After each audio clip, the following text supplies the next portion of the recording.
Hi, I'm Blake Lively, and I'm going to be taking the BuzzFeed quiz, which iconic Blake Lively character? Good afternoon, everybody. Happy Friday to you on this January 16th, 2026, and welcome in.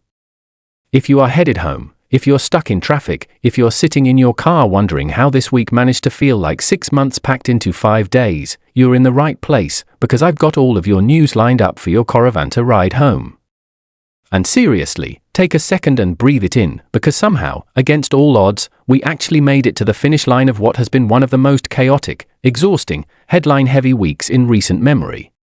Every single day felt like it brought 3 new fires, 4 new scandals, and at least one moment where you just stared at your screen and said, there is no way this is real life. And yet, here we are. We have a lot to get into today, and I mean a lot. Multiple threads, multiple worlds colliding, and one common theme running through all of it: power, money, narratives, and the people who think they can bend reality just far enough that no one notices. We're continuing our coverage of Blake Lively versus Justin Baldoni, the ever-expanding he said she said that has now spilled out of whispers and PR talking points and straight into sworn testimony. Depositions are surfacing. Statements are being contradicted. And now we are looking at a situation where Baldoni is, under oath, directly disputing claims made by director Claire Aub, claims that were treated as fact in early media coverage but are now looking a lot shakier the closer you actually examine them. That is our first story, and it matters, because it cuts straight to how reputations are built and destroyed in this industry, how allegations move faster than evidence, and how once a narrative is set, it takes an extraordinary amount of clarity and patience to unwind it. After that, we're going to pivot hard into what feels like a genuine cultural rupture happening in real time, as voices that are not traditionally aligned with protest movements or civil rights advocacy, people like Joe Rogan and conservative podcaster Sean Ryan, are openly questioning ICE, openly questioning the federal response to unrest, and by extension questioning the Trump administration itself. When you see figures like that start asking uncomfortable questions, it tells you something is shifting, and while that's happening, Elon Musk is out here floating the idea of invoking the Insurrection Act, which should send a chill down the spine of anyone who understands what that actually means. This was not some random offhand comment. This was not an accident. This has always been part of the blueprint. I'm going to walk you through that blueprint today, not in a fear-mongering way, not in a run-for-the-hills way, but in a very grounded, very realistic, this is how these things unfold way. Because whether you agree with it or not, whether you think it could ever really happen or not, ignoring it doesn't make it disappear. The goal, very plainly, is control. A centralized enforcement state justified by manufactured disorder. You provoke, you escalate, you point to the chaos you helped create, and then you say, well, now we have no choice. That's how it always works. So yeah, get your papers ready. Who's got their passport? I do. And before anyone jumps in with "you're being dramatic," look around. You already scan a QR code to get into Costco. You already show your phone to access half your daily life. The infrastructure for this stuff doesn't arrive overnight. It slides in quietly while people are distracted, while they're arguing about celebrities and culture wars and everything else. USSR jokes aside, there's a reason those comparisons keep coming up, but before we get too deep into that, because we will, I promise, let's start with the story that has absolutely dominated entertainment news this week and is now bleeding into broader conversations about credibility, power, and accountability: the claim that director Claire Aub banned Justin Baldoni from the set of Empire Waste, and the mounting evidence that that claim may not be true. We talked earlier this week about Empire Waste, a project that Claire Aub wrote and directed, initially backed by Wayfair with a reported $2 million budget. Like many independent film projects, it later brought in additional financing. And this is where things begin to fracture, because when new investors come in, equity changes. That is not controversial. That is not abusive. That is how financing works. Anyone who has ever watched a single episode of Shark Tank understands this basic principle. You don't get to keep 100% of the upside when new money enters the room. That's not exploitation. That's math. According to Baldoni's testimony, when Wayfair realized that additional financing had come in, they informed Claire Aub that the equity structure needed to be adjusted. And Baldoni, as someone involved on the producing side, had that conversation with her. He told her it wasn't negotiable. You cannot run a project where the original backers absorb all the risk while new investors dilute nothing. That conversation, according to Aub, was verbally abusive. According to Baldoni, it was blunt, direct, and strictly about finances, and this is where the pattern starts to feel familiar, because suddenly we are back in the territory of tone being weaponized, of difficult conversations being reframed as misconduct, of professional boundaries being blurred into moral accusations.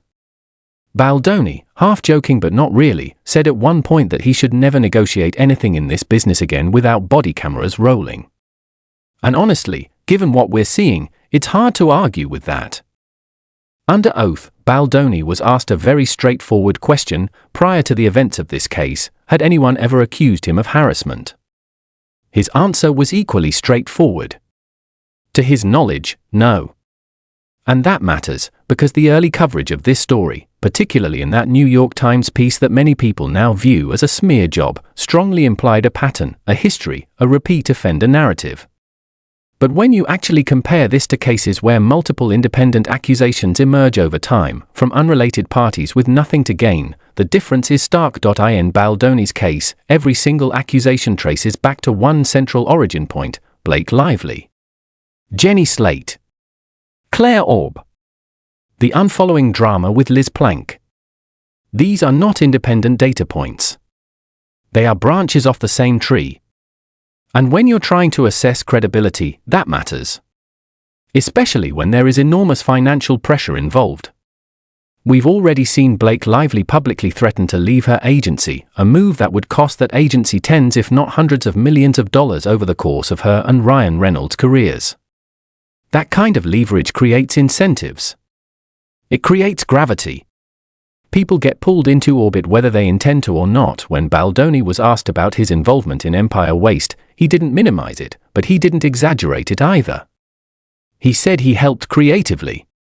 He helped cast the film. He introduced Claire Aub to a friend who helped secure the main song during editing. He gave notes on cuts. He approved casting decisions. He helped find the lead actress by suggesting a TikTok casting search that ultimately uncovered someone exceptional. He visited the set. He gave feedback that Aub herself found helpful at the time. That's not a ghost producer. That's not someone lurking in the shadows. That's someone actively supporting a project. And importantly, when asked whether Claire Aub ever accused him of misconduct at the time, his answer was no. He never heard from her, or from anyone else, that there was a problem with his behavior. The only reason he even became aware of her accusation was because she later signed a declaration claiming verbal abuse, and here's where the emotional weight comes in. Baldoni said that having people close to him who have experienced real, documented physical abuse, he finds it deeply disturbing to see the term verbal abuse applied to a financial disagreement where there is no evidence of raised voices, threats, or demeaning behavior. Telling someone they are 250% over budget and that the film cannot survive under those conditions is not abuse.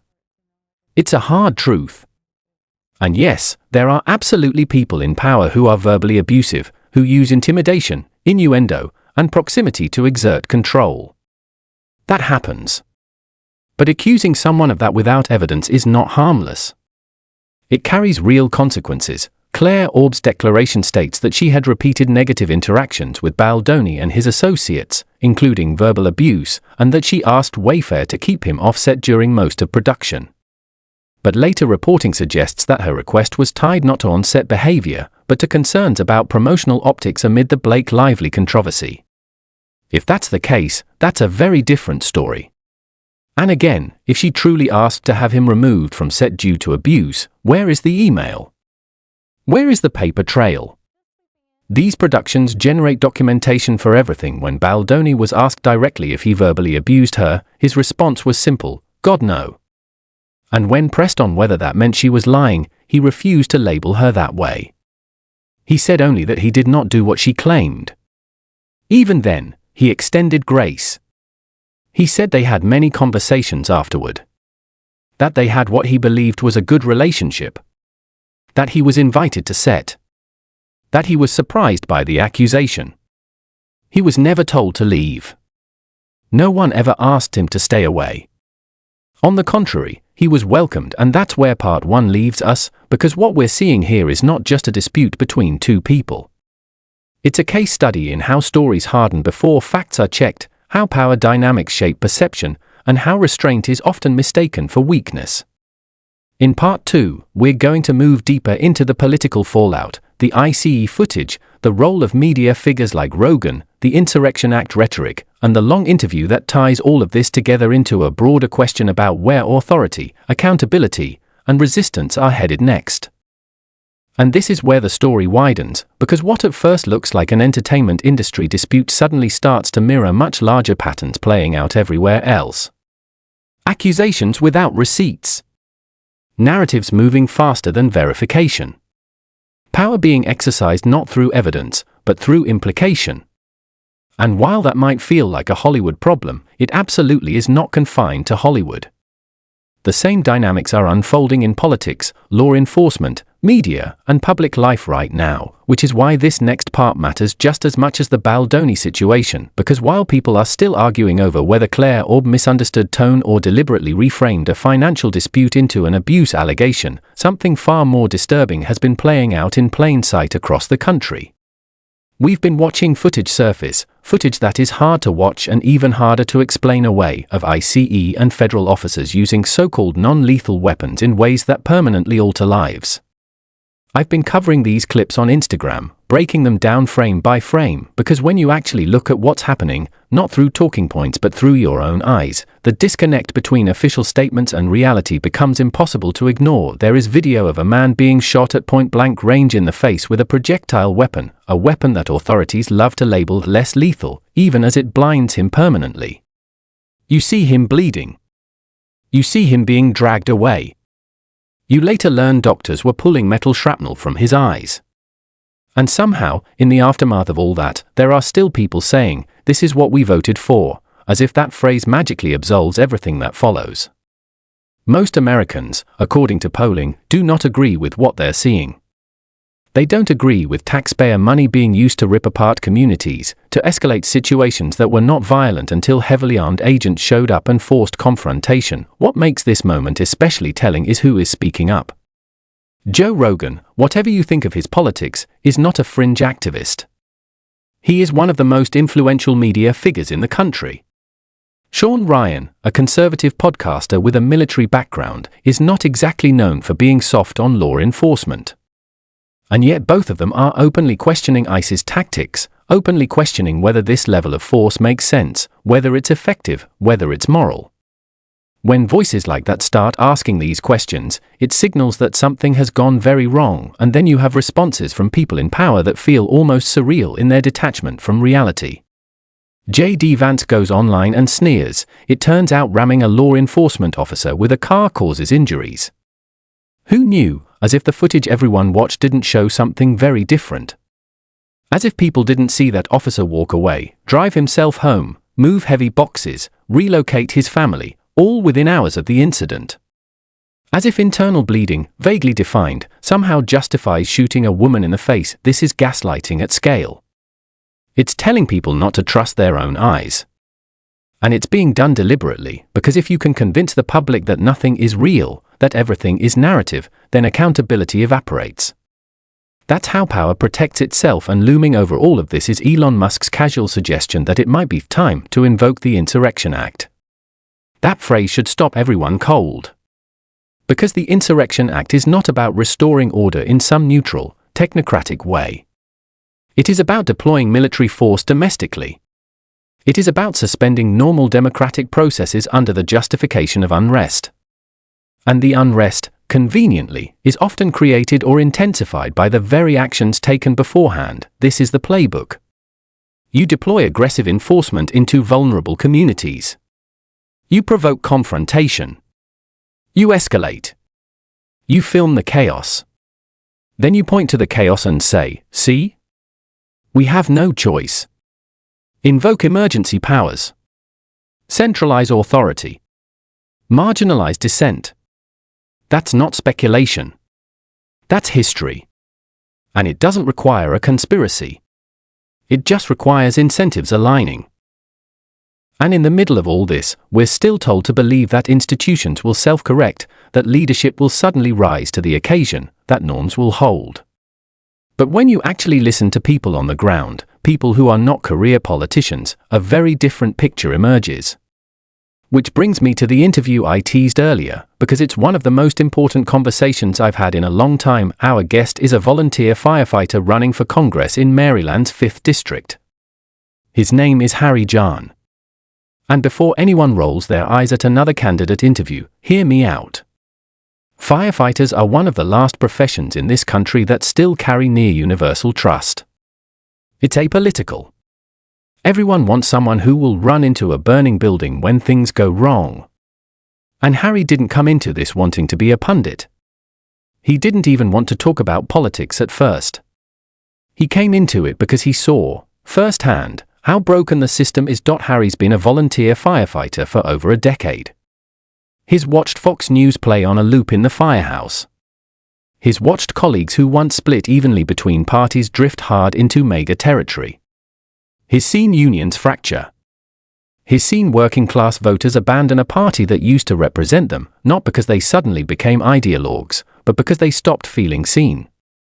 And as a firefighter, he's also seen the healthcare system from its ugliest angle, people using 911 as primary care, emergency rooms as doctors' offices, not because they want to, but because they have no other option. His husband is Australian. Harry has spent time in Australia. He's seen a functional healthcare system. He knows these problems are not mysteries. They've been solved elsewhere. And yet, in the United States, the Democratic Party has spent the better part of a decade talking about everything except materially improving people's lives. Identity without infrastructure. Messaging without policy. And voters notice Harry didn't wait his turn. He didn't wait for party leadership to give him permission. He stood up while Steny Hoyer was still in office and said, plainly, that institutional democratic politics has failed working people. And even though Maryland's 5th District is considered a safe seat, Harry argues that who occupies those seats still matters. Because representatives from safe districts shape the national image of a party. Just like Marjorie Taylor Greene and Lauren Boebert shape perceptions of Republicans, even in districts most people will never visit. And when Harry talks about motivation, it gets personal. His grandparents were Holocaust survivors. They came to this country after years in refugee camps. He grew up learning about fascism not as an abstract concept, but as lived history. And he asks a question that too few people in power seem willing to ask themselves: what do you do when you see it rising again? Do you wait? Do you normalize? Or do you act? Harry is blunt about where we are. He doesn't think we're prepared. He doesn't think party leadership understands the stakes. He doesn't think this is about tax rates or legislative horse trading anymore. He compares what's happening now not to Andrew Jackson or Nixon, but to Vladimir Putin. A system where democracy erodes gradually, where power consolidates under the guise of stability, where people are convinced to vote against their own interests through fear, nationalism, and constant emotional manipulation. And here's the uncomfortable part: he's right that it works. In an age of social media, the most emotionally charged narratives win. Anger spreads faster than nuance. Fear outpaces facts. And when people feel ignored long enough, they will accept authoritarian solutions if those solutions promise action, even if that action ultimately harms them. We talked about dopamine, about how people want to see results. They want to feel movement. They don't want another hearing, another speech to an empty chamber, another bill written by lobbyists and rubber-stamped by Congress members who haven't read it. They got tired of watching power drift from Congress to the executive, tired of watching institutions hollow out while everyone insisted everything was fine. Harry doesn't romanticize what comes next. He says plainly that even if Democrats retake the House, that may create new dangers. A foil gives authoritarian leaders someone to blame. But he also argues that accountability has to start somewhere. Impeachment. Restoring the balance of power. Forcing Congress to act like a co-equal branch again instead of a ceremonial one. When people ask what a progressive wave would actually do on day one, Harry doesn't promise miracles. He promises confrontation. Confronting corruption. Confronting insider trading. confronting foreign money in politics. Reclaiming authority that was slowly surrendered over decades. It's not flashy. It's not easy. But it's necessary, and when I asked him which was harder, running for Congress or putting out a house fire, he didn't hesitate. Running for Congress. Because a fire follows physics. You know what you're dealing with. Politics is chaos. It's narratives layered on narratives, incentives stacked against honesty, and a system that rewards complacency. So when you zoom out, when you look at Blake Lively versus Justin Baldoni, at ICE shootings and media gaslighting, at Musk floating the Insurrection Act, at a firefighter deciding he can't stay on the sidelines anymore, it all connects.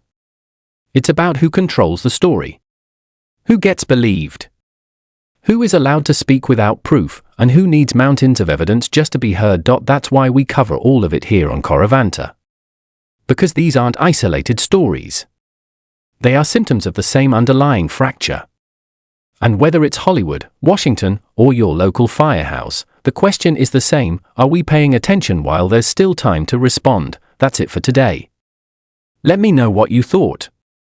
We may have extra content this weekend, so make sure you're subscribed, alerts on, following across all platforms. You can head to the Coravanta mailing list if you want deeper dives and updates. It's been an exhausting week, but the growth, the conversations, the engagement from all of you has been genuinely humbling. Thank you for trusting me and this community with your time and your attention. Have a fantastic weekend. Be kind. Stay alert. And I'll see you on Monday, unless something breaks sooner. You know how that goes. Until then, I'm Lars Harry, and this is Coravanta.